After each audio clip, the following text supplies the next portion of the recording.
الحمدللہ وکفا وسلام علی عبادہ الذین اصطفیٰ اما بعد فاعوذ باللہ من الشیطان الرجیم بسم اللہ الرحمن الرحیم واذن فی الناس بالحج یأتوک رجالا وعلی کل ضامر یأتین صدق اللہ العظیم۔ ناظرین، بہار حج کے ایک اور پروگرام میں آپ کے سامنے حقیر فقیر پرتقصیر عبدالرؤف قادری حاضر ہے۔ آج انشاءاللہ ہم اس بارے میں جانیں گے کہ آیا حج کس پر فرض ہے۔ سب سے پہلے تو یہ بنیادی طور پر بات ذہن میں رکھیں کہ حج ہو یا دیگر عبادات، یہ سب عبادات ایمان کے ساتھ تعلق رکھتی ہیں۔ کوئی بھی وہ شخص جس نے اسلام قبول نہیں کیا، جس نے رسول اللہ صلی اللہ تعالی علیہ وسلم کا پیارا کلمہ طیبہ نہیں پڑھا،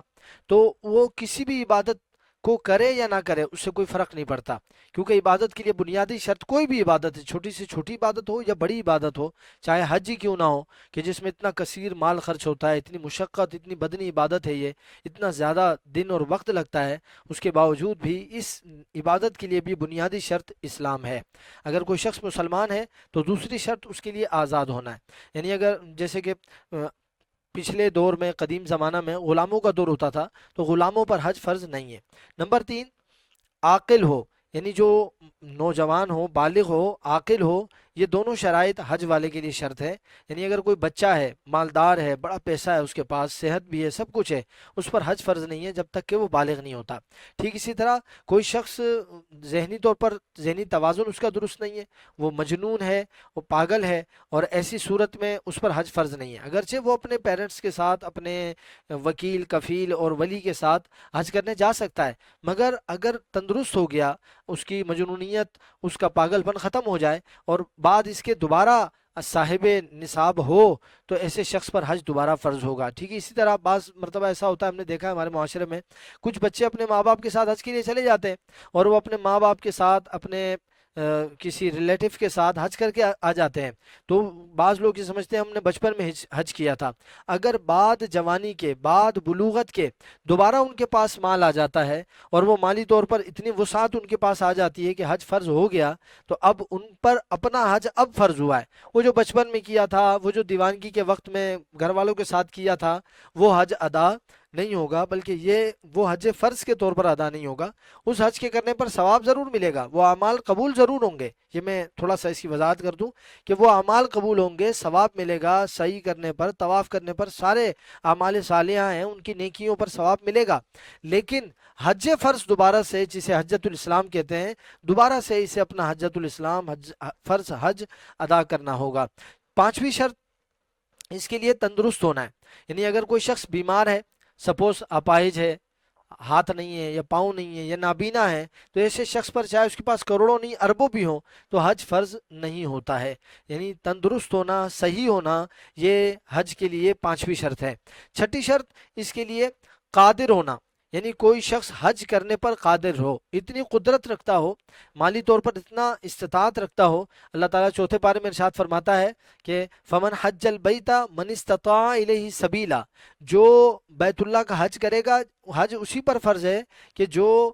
استطاعت رکھتا ہے، حج بیت اللہ کرنے کی استطاعت کی تفصیل یہ ہے کہ اس کے پاس اپنی ضرورت سے فاضل اتنا مال ہو، اتنا پیسہ، کرنسی، سونا چاندی کی صورت میں اتنا مال ہو اپنی ضرورت کے علاوہ، کہ جس میں یہ حج پر آنے جانے کا مکمل متوسط خرچہ، یعنی ایک جو توسط کے اعتبار سے خرچہ ہے، میں اس کو تھوڑا سا آسان کر دوں ناظرین کے لیے۔ مثال کے طور پر پاکستان سے ہوائی جہاز کے ذریعے لوگ جاتے ہیں، اب اس میں ایک فلائٹ وہ ہوتی ہے جو نارمل جاتی ہے، جو 6 دن، 7 دن، 8 دن یا 15 دن کے لیے جاتی ہے، اور ایک وہ ہے جو 1.5 مہینے کے لیے لے کر جاتی ہے حاجیوں کو، یا 1 مہینے کے لیے لے کر جاتی ہے، یا 25 دن کے لیے لے کے جاتی ہے، اور جہاز بھی بہت وی آئی پی ہے۔ تو اب کوئی شخص وی آئی پی جہاز کا خرچہ تو نہیں اٹھا سکتا، لیکن کسی لوکل عام جہاز کے خرچے کو وہ اٹھا سکتا ہے، اور کم دنوں میں وہ حج کر کے آ سکتا ہے، تو اس پر حج فرض ہو جائے گا، کیونکہ اس پر استطاعت متوسط حج کرنے کی ہے۔ اگرچہ کہ جو اسٹینڈرڈ اور ہائی کلاس قسم کا حج ہے وہ تو وہ ادا نہیں کر سکتا، جو آج کے دور میں، جو آج میں 2024 میں آپ سے بات کر رہا ہوں، اس کرنٹ وقت میں حج 25 لاکھ کا بھی ہو رہا ہے، 20 لاکھ کا بھی ہو رہا ہے، 15 لاکھ کا بھی ہو رہا ہے، لیکن ناظرین 9 سے 10 لاکھ کا بھی حج ادا ہو رہا ہے۔ تو اگر کوئی شخص کم سے کم جو متوسط رقم ہے، اتنی اس کے پاس رقم ہے کہ وہ یہاں سے جا بھی سکتا ہے اور واپسی آ بھی سکتا ہے، اس تمام اخراجات کو اٹھا سکتا ہے، اور اس دوران اپنے گھر میں پیچھے اخراجات بھی اٹھا سکتا ہے، تو ایسے شخص پر حج فرض ہے۔ اس کی تھوڑی سی اور وضاحت کروں گا۔ یہ جو بات ہے نا کہ حج اس شخص پر فرض ہے اس کے پاس فاضل اضافی اتنا ہو اپنی ضرورت سے زیادہ۔ اب ضرورت میں بعض افراد پریشان ہو جاتے ہیں کہ ضرورت سے کیا مراد ہے۔ ضرورت سے مراد بعض افراد کہتے ہیں کہ میرا ایک گھر کراچی میں، ایک گھر اسلام آباد میں، یا ایک گھر کسی اور کنٹری میں، یا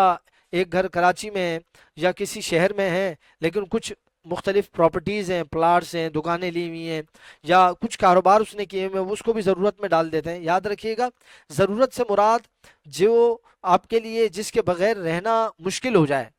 ناگوار ہو جائے، مشکل گزرے، اسے ضرورت کہا جاتا ہے۔ سپوز آپ نے دو گھر لیے ہوئے، ایک گرمیوں کے لیے ایک سردیوں کے لیے، تو یہ آپ کی ضرورت ہے، لیکن آپ نے اس لیے رکھا ہوا ہے کچھ پراپرٹیز یا پلاٹ یا گھر رکھا ہوا ہے کہ جب میرا بیٹا بڑا ہوگا میں اسے شفٹ کر دوں گا، یا اس گھر کو سیل کر کے بچیوں کی یا بچوں کی شادی کر دوں گا، تو یاد رکھیے گا یہ ضرورت نہیں ہے۔ یہ ضرورت نہیں ہے۔ اگر کسی کے پاس 15-20 لاکھ کا پلاٹ موجود ہے، ضرورت کا اپنا گھر موجود ہے، سارے ضرورت کی چیزیں برابر ہیں، اور اس کے باوجود وہ پلاٹ بھی رکھا ہوا، تو ایسے شخص پر زکوٰۃ فرض ہے۔ بعض احباب کیا کرتے ہیں کہ گھر میں سونا رکھا ہوا ہوتا ہے، 5 تولے 7 تولے۔ آپ جانتے ہیں کہ جس وقت میں یہ بات کر رہا ہوں 5 تولے کی رقم تقریباً 10 لاکھ سے ابو ہے۔ تو اب کسی نے 5 تولے 10 تولے سونا رکھا ہوا ہے، اور نیت اس کی کیا ہے کہ جب میری بیٹی شادی کے قابل ہوگی، یا میرا بیٹا اس کی کسی ضرورت میں آئے گا یا اس کاروبار کے قابل ہوگا، تو میں اس کے لیے کاروبار کھول دوں گا۔ تو اب لوگ کیا کہتے ہیں، لوگوں نے یہ ذہن بنا ہوا ہے خود اپنے آپ سے کہ یہ چونکہ میری ضرورت کی چیز ہے، یہ میں نے اپنی اولاد کے لیے یا میں نے اپنے بیٹے کے لیے بیٹی کے لیے خاص اس مقصد شادی وغیرہ کے لیے رکھا ہوا ہے، تو یاد رکھیے گا ناظرین یہ بھی ضرورت میں داخل نہیں ہے۔ ایسے شخص پر بھی حج فرض ہو جائے گا۔ تو یہ میں نے مختصر کچھ مثالیں دی، اس کے علاوہ بھی اگر کچھ کسی کو کوئی کنسرن ہو تو وہ علماء کرام مفتیان کرام سے رابطہ کر سکتا ہے۔ آخری شرط جو ہے اس قدرت والے میں ایک بات اور بڑھا دوں، اگر کوئی خاتون ہے تو اس کے لیے یہ تمام شرائط لازم ہے، آزاد ہونا، عاقل ہونا، بالغ ہونا، مسلمان ہونا، تندرست ہونا۔ اس کے ساتھ ساتھ ایک مزید شرط ہے، اور وہ شرط کیا ہے؟ وہ شرط یہ ہے کہ وہ خاتون محرم کے ساتھ جائے، یعنی اس کے پاس اتنا اخراجات ہو، استطاعت ہو کہ وہ خود بھی جا سکے اور اپنے محرم کو بھی لے جا سکے، یا تو اس کا محرم جا رہا ہو یا وہ لے جائے تو اس محرم کے بھی اخراجات اٹھائے۔ اسی طرح جس طرح اس پر اپنے اخراجات کی قدرت لازم ہے، اسی طرح قدرت کی یا قادر ہونے کی شرائط اس محرم کے حوالے سے بھی موجود ہیں۔ آخری شرط جو حج جس شخص پر فرض ہے، آخری شرط وہ یہ ہے کہ یہ تمام شرائط پانے کے ساتھ ساتھ اس کے لیے آسانی ہو، امن ہو، آسانی کے ساتھ امن کے ساتھ وہ حج کر سکتا ہو۔ سپوز ساری شرائط موجود ہے، وہ اخراجات بھی اٹھا سکتا ہے، گھر چلانے کے اخراجات بھی موجود ہیں، لیکن راستہ اتنا پرامن نہیں ہے، حالات خراب ہیں، لٹ جانے کا خطرہ ہے، جان جانے کا خطرہ ہے، تو یاد رکھیے گا ایسے شخص پر بھی حج فرض نہیں ہوتا۔ سب کچھ ہونے کے باوجود بھی اس پر حج فرض نہیں ہوتا۔ اللہ تعالیٰ سے دعا ہے کہ ہم سب کو عمل کرنے کی توفیق عطا فرمائے۔ وما علیہ الا البلاغ۔